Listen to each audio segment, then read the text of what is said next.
Still very, very scary. Okay, you gotta do this. All right, so just try to bring it back. I know sometimes people are checked out at the very last minute, but I was talking about this prayer that I often pray. But God, open the doors that you want me to walk through and close the doors you want me to stay away from. The thing that we got to try to work on is trusting God after we pray the prayer.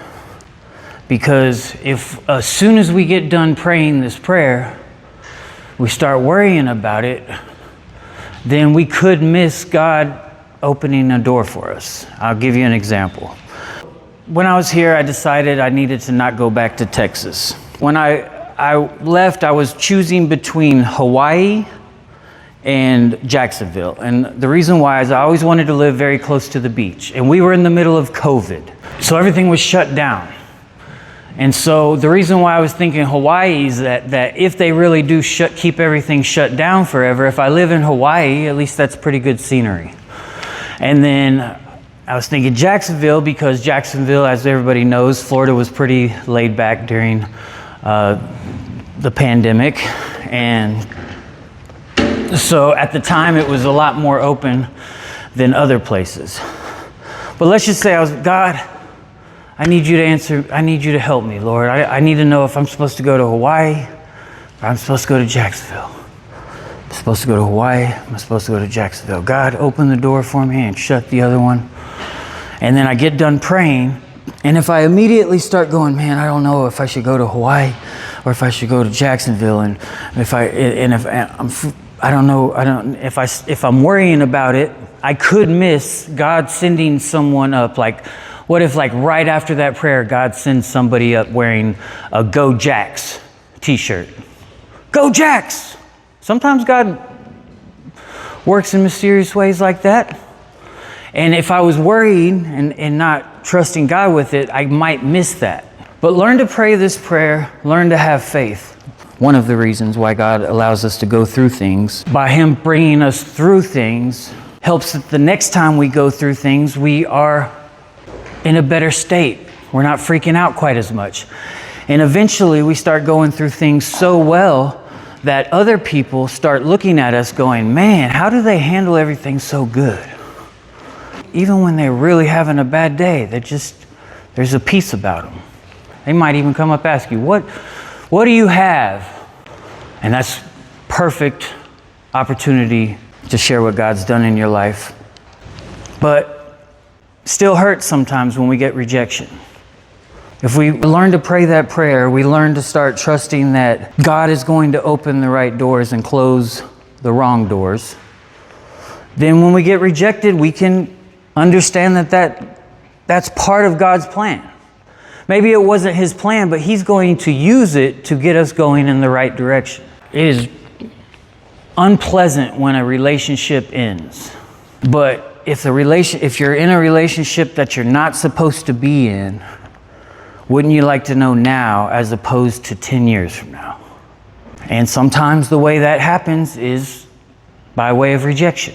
Remember the scripture I gave you yesterday. A man decides his way in his heart, but the Lord guides his steps. There's a lot of different versions. But basically, we ultimately decide which way we're going to go.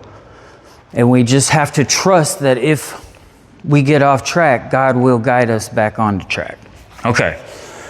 I say all that just so that you can hopefully start reframing what you've been through. I know when I was here, one of my very first therapy appointments, I went in and I just said all of my fails, why I felt like the loser that I felt like. And my therapist said, I don't know a lot of people who could have gone through all of that and still keep fighting. And I want you to look at your situation the same way, because likely what you were going through was tough. Otherwise, you probably wouldn't be here. So just remember, the strength. It takes so much strength to come through those gates. It's one of the strongest things you'll ever do.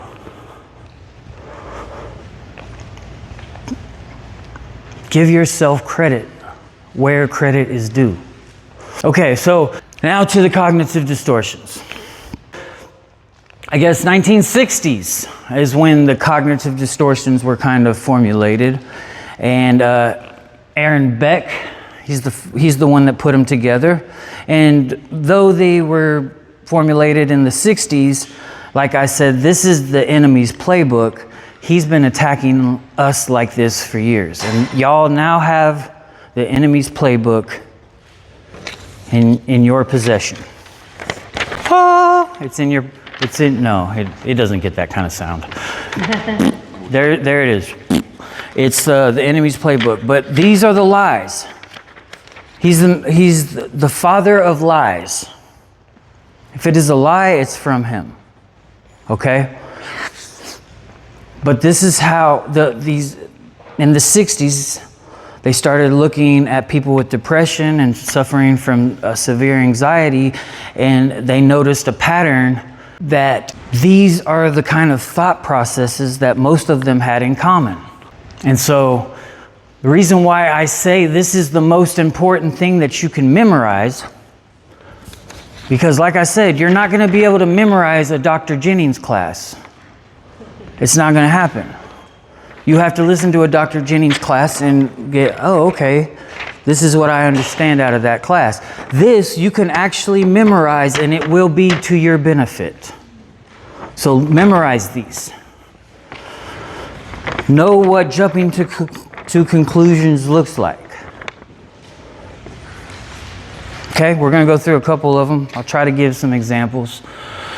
But these are the main 7. When I was here, they didn't even really talk about the ones on the back. So these are the main ones, I think. But the reason why it's so important to understand the lies is because when the lies creep in and distort your reality, they're no longer lies, they're just your reality. So if the lies have crept in and have distorted your reality, which likely a lot of us have had that happen to us before coming into Honey Lake, we've had lies creep in and we've believed the lies. This is why it's so important to learn the lies, because you have to at least understand what's wrong before you go, oh, that's wrong. I want to think right instead. I don't want to think the wrong way. I want to think the right way. But we can't think the right way until we recognize the wrong way. Know the lies. One of the things you do in clinical work all the time, especially in the cognitive behavioral field, is you help people identify those thoughts in some sense as objects, to no longer identify with them, and to say, just because you think that, it's not necessarily true, it's not necessarily you, and it's not necessarily helpful. We're going to start by hypothesizing that some of these automatic thoughts are actually what's driving your misery. Right. And I really also see that as a tremendous danger of totalitarian ideologies, because they're thought systems that are almost entirely foreign in some sense to the individual person, that invade that cognitive space that you're describing and then manifest themselves as unquestioning identity. And if they're blinding the person to some underlying reality that's actually revivifying and nourishing and an antidote to suffering, then they're a tremendous block to exactly that process. That's Jordan Peterson, everybody. If you don't know who he is, you should subscribe to his YouTube channel. He's got a lot of awesome stuff.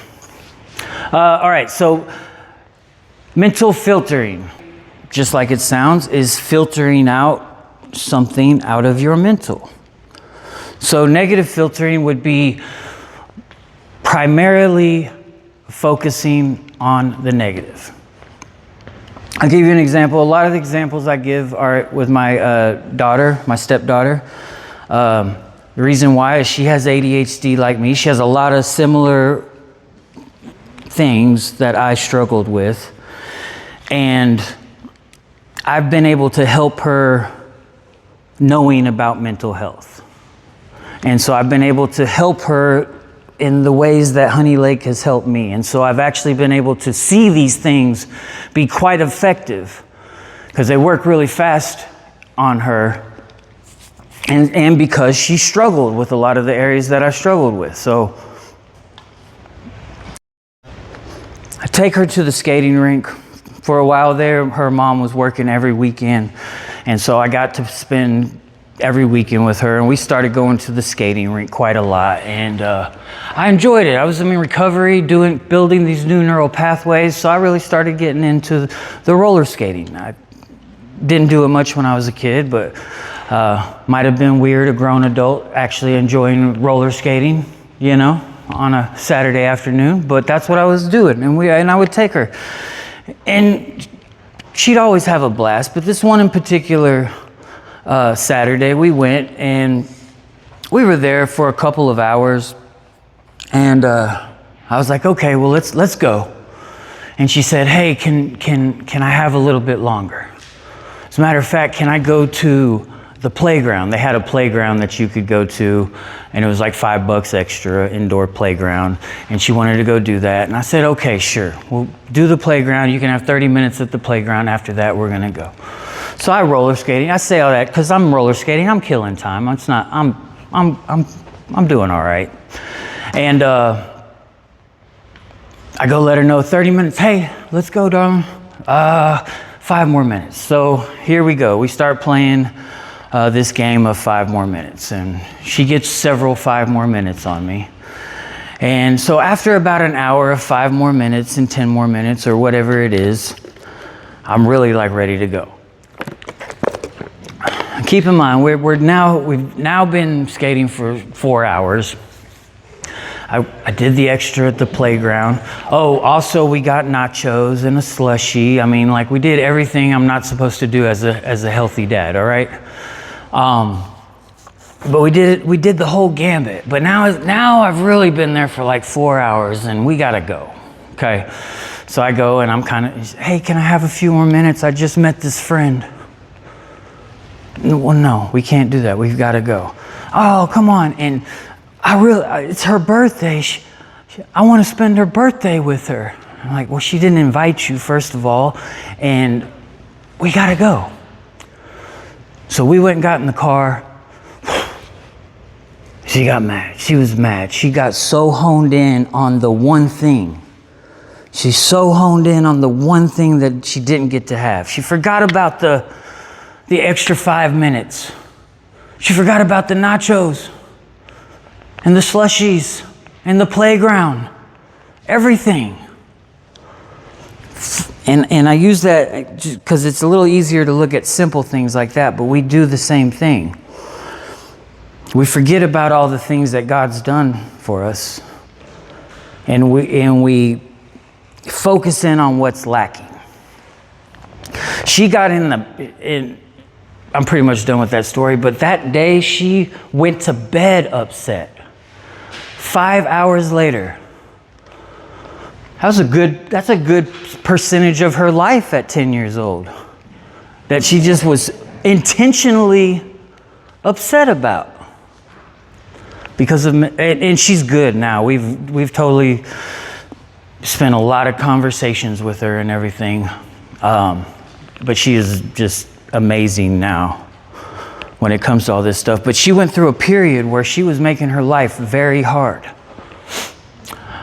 Okay, there's another one.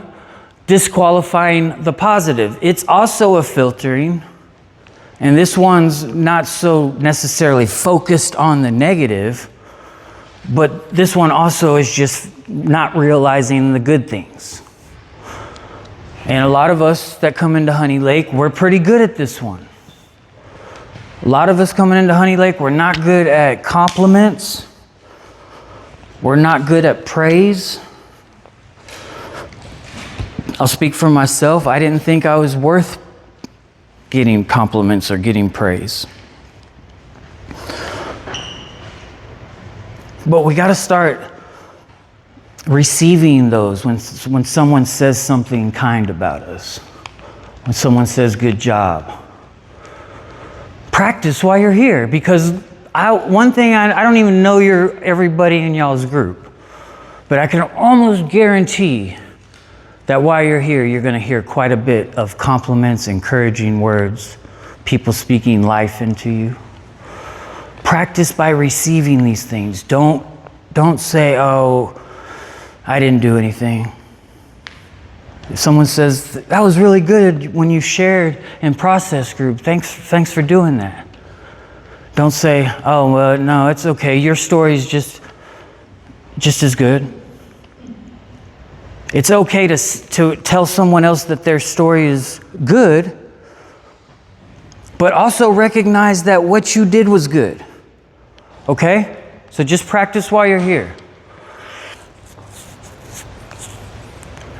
At work, someone says, that's a great presentation, and you say, oh, I could have done better.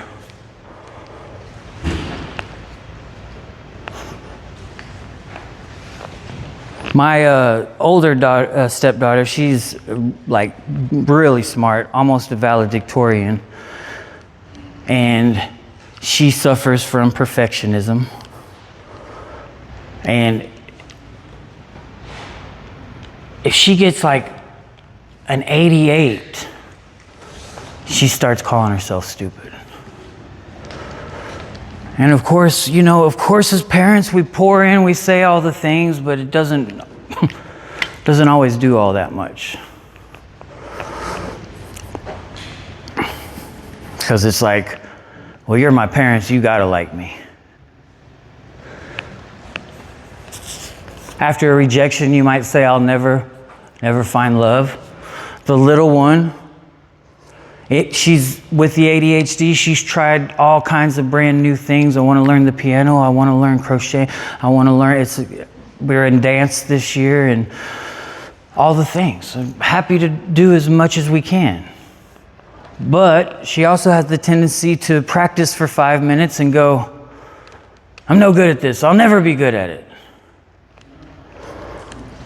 And again, I share those examples because, it's easy to explain, more simple.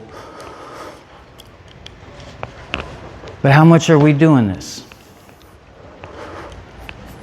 Maybe you relapse once. I relapsed once when I first got out.